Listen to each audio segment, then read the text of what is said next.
Le master de cryptographie de l'Université de Limoges a été créé en 1986. Il s'agit du premier master de cryptographie à avoir ouvert en France.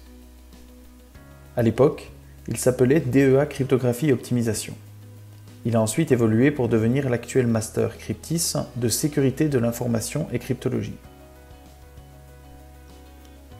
Il a été créé par deux enseignants de mathématiques qui ont perçu le lien entre la théorie des nombres et la cryptographie dite asymétrique, inventé quelques années plus tôt par Diffie et Hellman.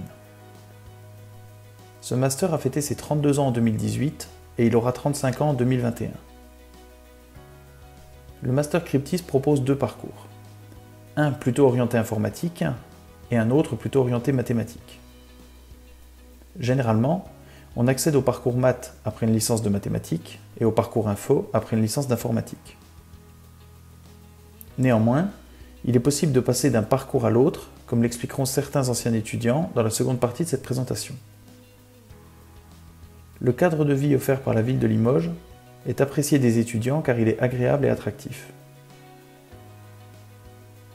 De nombreux professeurs du master Cryptis sont des cryptologues de renom connus à l'échelle internationale.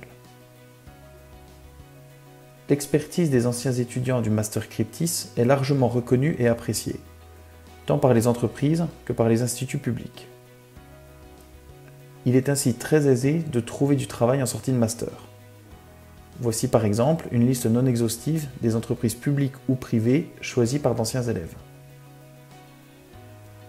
Pour les élèves désireux de faire de la recherche, il est possible de poursuivre en thèse à l'issue du master.